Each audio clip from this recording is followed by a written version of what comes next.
Good morning. Happy Monday. Happy start of the week.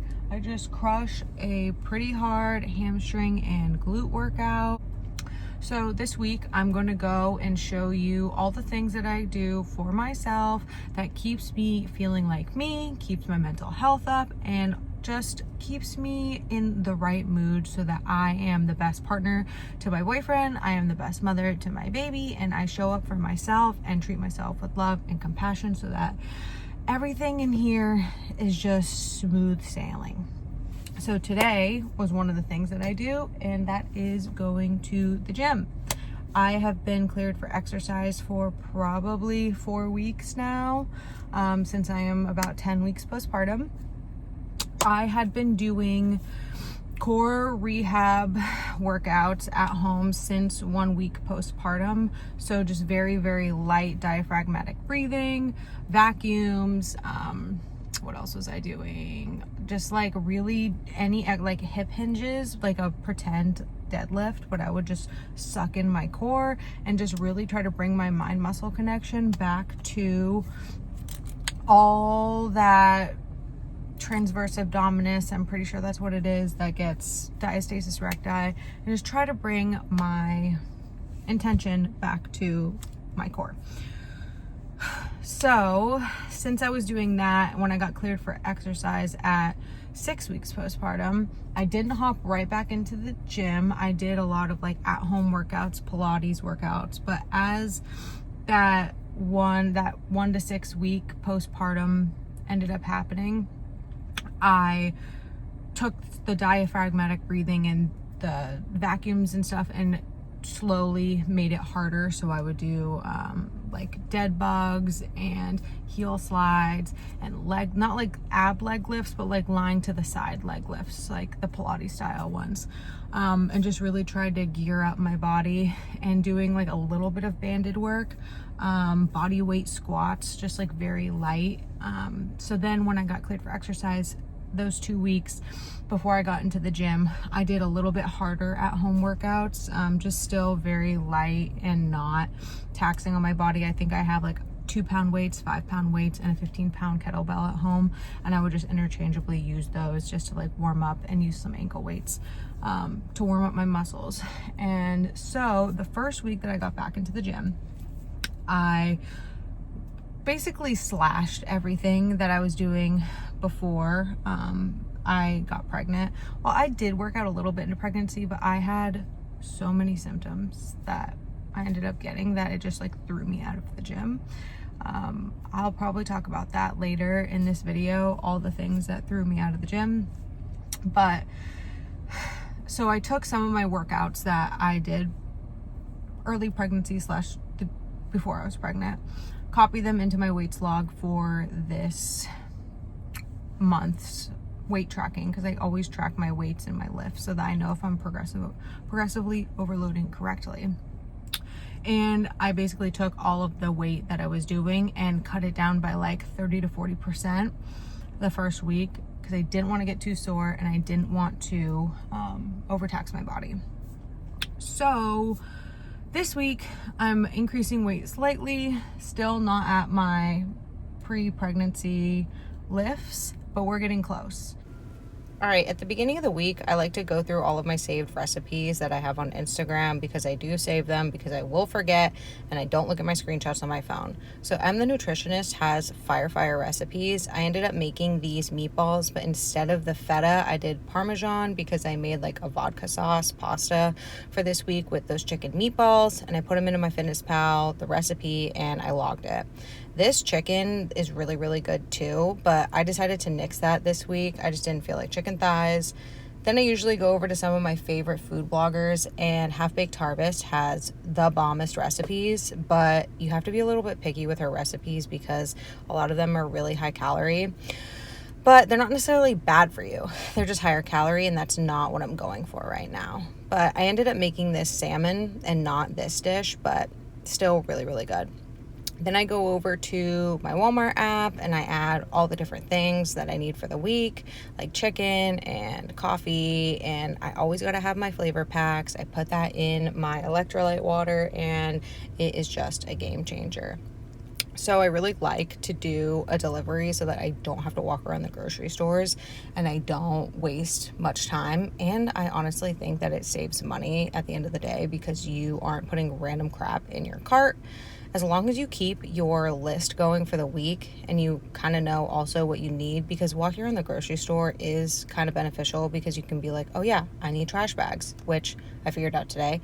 I need trash bags. So that kind of sucks because I also went to the grocery store yesterday to pick out my produce and I forgot to get trash bags, but it's fine. I'll just do another delivery. No big deal. I ended up making today those breakfast sandwiches. So you can see like I got the bacon, the English muffins, eggs, things like that, so that I can whip them up all together, pull them out of the freezer, and just put them in the air fryer when I'm ready to eat them in the mornings. I usually do one of those, some egg whites with some veggies and an English muffin on the side, or just something high protein with fruit and a carb source because I usually eat after the gym. So here's just my little lineup. It's not much, but those cheddar rice cakes with cottage cheese, star combo.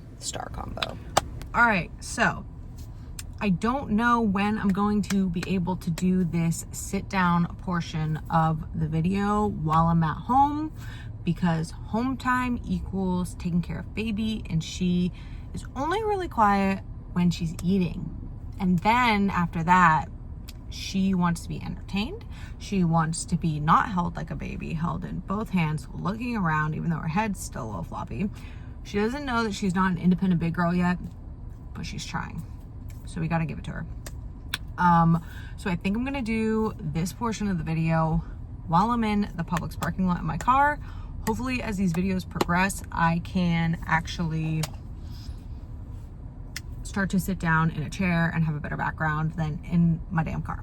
But we're working with what the Lord gave us. Okay, so my lips have been super chapped and I need to do a better job at putting on chapstick, especially with these lip rings. But it's better in Florida than it was in Colorado because I felt like these lips were literally cracking 24/7. I couldn't even smile half the time because they were just drier than the devil's, you know what I mean. Anywho, so how I'm working out without wrecking my body.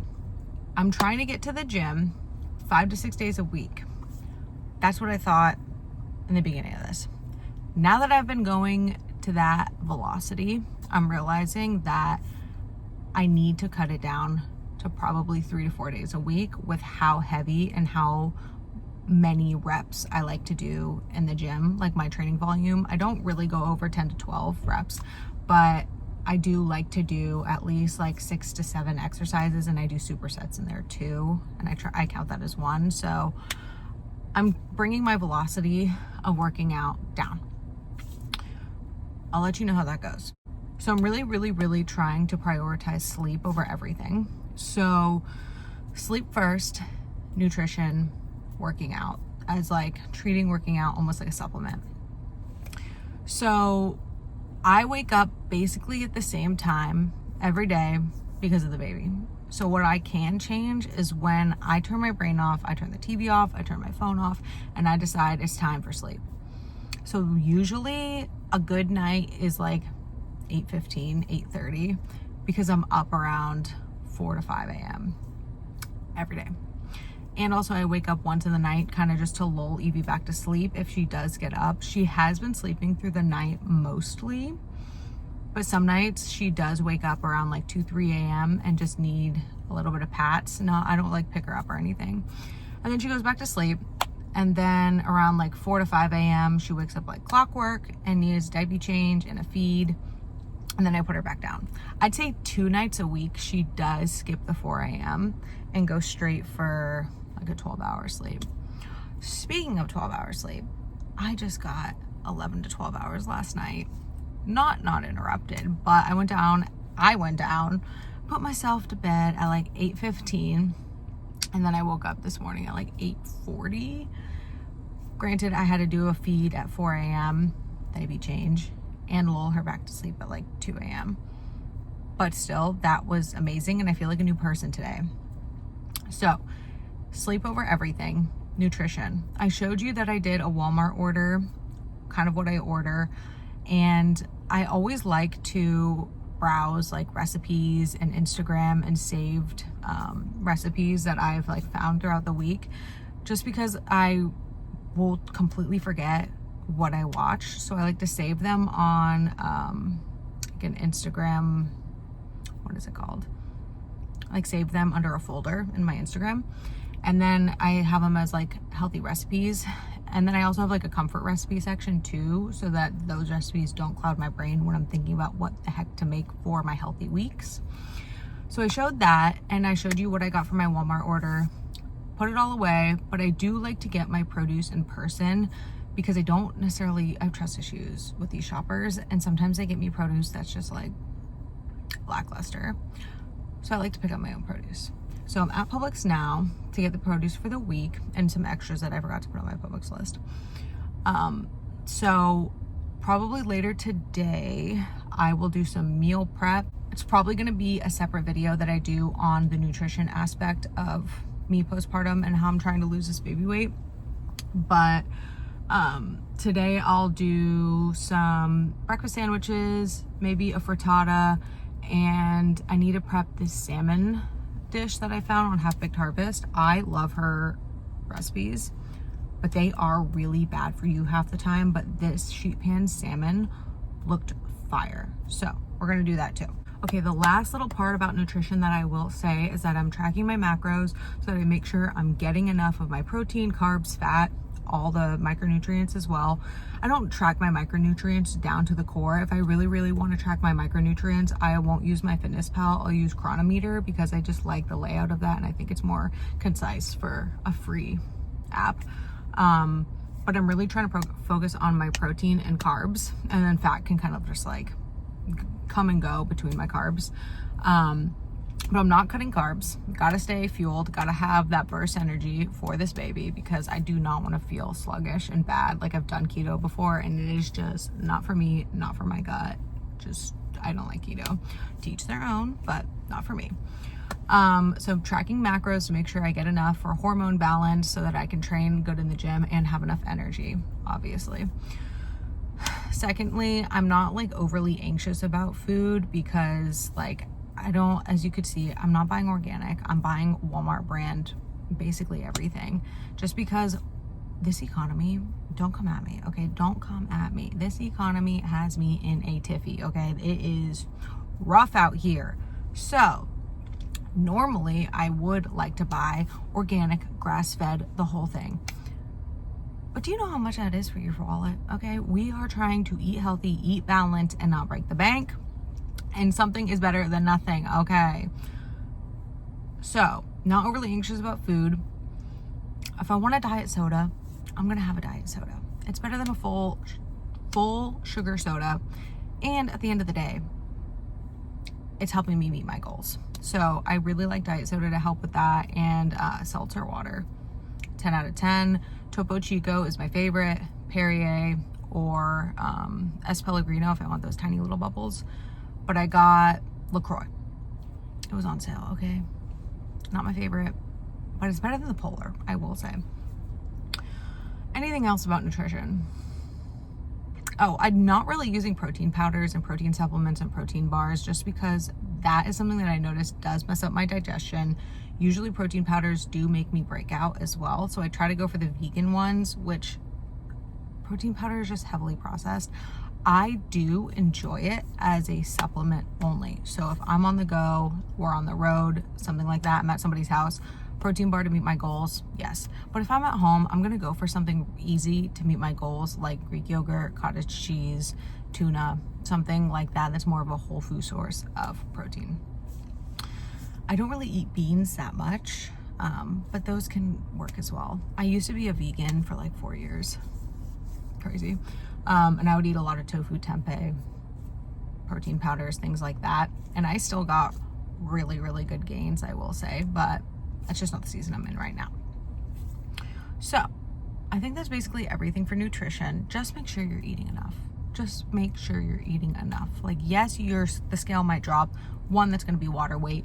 2, that's not sustainable. Like, you're going to be losing muscle, your body's going to start to shut down multiple systems, your reproductive system mainly, your resting metabolic weight, you're going to be muscle wasting. You don't want to undereat. Just eat enough calories and the weight's going to come off slower, but way more sustainable, because your body's not going to rebound. Trust me, been there, done that, not worth it. So again, I think that's it for nutrition. Okay, as for rest days, on my not training days of 3 to 4 days a week, I'm going to be doing active rest days.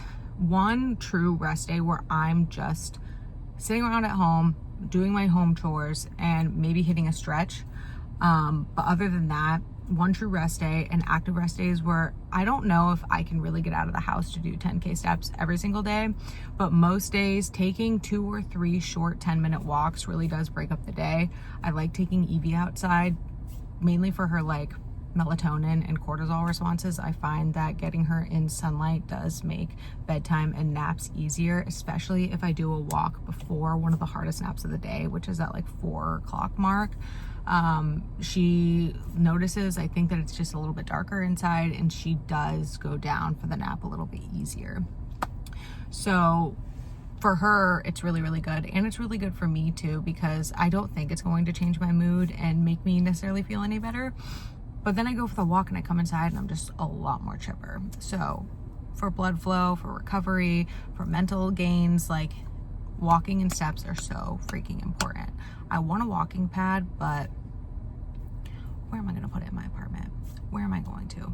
Maybe my boyfriend at his desk for while he's working from home all day would be good, and then I could use it here and there. But other than that, I want to keep it out all day so that I actually use it and not put it in like a corner of the apartment and never set it up. So walking pad would be nice, but maybe when we have more room. But if you have a walking pad, game changer for steps. Just walk on that all day. We're only up for like 16 hours of the day, so use your walking pads, use them. For mobility work, super important for when you are in the gym, so you don't get injured and it can be more of a sustainable process and you can have longevity in the gym. Because the last thing you want is to hit a squat, go down to the deepest level, and then tweak something in your hip flexor. Been there, done that. You don't want to tweak your knees. Just do as much mobility work in your shoulders. Like, everybody has something that tweaks for them in the gym that just doesn't feel right. You know what part that is. You know the weakest part of your body. Just do it. Just go to the gym. Why are my eyebrows uneven? It's fine. Go to the gym and always work on your mobility of that body part that you're hitting for that day. So if you're gonna hit legs, warm up your hips, warm up your knees, warm up your ankles, do whatever your adductors, do whatever you feel your body needs extra lubrication for so that you don't get injured. That's what I'm working on this time around, because I really don't want to get injured. And yes, it does take a little bit more time, but you don't have to do it in the gym. You can do it when you get home, and it will make your experience working out and moving your body just feel better in general. So I think that's it for sleep, nutrition, rest, and mobility. I hope you guys enjoyed this video. I hope that you took something from it. I hope that you are going to do your postpartum progress however you think is right for you. You don't have to be in the gym. You don't have to track your macros. You don't have to be as rigid as some people are. Some days I don't track macros. Some days I don't go to the gym. This is just a season that I'm in and the things that I enjoy. I tried doing at-home workouts. That was really my goal, was to do at-home workouts and more like yoga and Pilates. But I don't enjoy those workouts. I'm just gonna be honest, I don't enjoy those workouts and they feel like a chore to me, but going to the gym and lifting doesn't. And I've been doing that for like 10 years now. And that's probably just what I'm gonna do for the rest of my life. If I was back in Colorado, I would be snowboarding for my cardio a lot more than the cardio that I'm doing now, which is amazing for your health. But just find something that you fully enjoy to do so that working out and staying active doesn't feel like a chore. It feels more like a hobby and something that gives you dopamine. Because at the end of the day, we're going to do the things that give us dopamine. That is why we scroll on our phones. This is why we like reels. Do the things that make you happy so that this can be sustainable. Okay, something else that I did want to say is that this was a really hard video to make, physically and mentally. Like, one, finding the time to record with a baby to make all of these different parts, edit it and put it together was very difficult. And I will say, I give it to the YouTubers who make these like segmented learning style videos. Like, you go off, queen, because this was really hard. Two, seeing my postpartum body in the gym in these gym pics was humbling, to say the least. I don't know if my mirror is pointed downwards vertically so that I don't see this version of myself, or I just don't have a full body mirror. That could be it too. But this was very difficult to make, and I have been second guessing whether I actually want to post this, because I know once I lose the postpartum weight, I'm going to look back and be like, oh my God, I look so flipping bad. But I'm trying to be confident, and I'm trying to keep this portion of my life, this season that I'm in, one, to have grace for myself. Okay, we just had a baby 11 dang weeks ago. You're gonna look like you had a baby when you had a baby. And it's so hard when there's all these influencers talking about their bounce back body, bounce back culture, whatever. And trust me, I love it. I am here for it. And I am like, dang girl, you did the dang thing. But everybody's pregnancy is different. And I've said this before in my first video that I'm going to talk about my pregnancy, and it was pretty difficult because I had all these different ailments that came up. Like, my body was breaking down on me, so I couldn't necessarily stay in the gym. So I lost a lot of muscle mass. So I'm just remembering that I am just in a beginner season again, and there's so much fun to be had with that, and there's so many gains, and there's so much progress that I can have with coming to fitness once again in this new season of my life. So I just want to put that out there that, okay guys, this was pretty hard physically, finding the time to do it, editing it, putting it all together. Again, hearts go out to you guys who can do that. Okay, I think that's it for today. I hope you guys enjoyed, and I'll see you on the next one.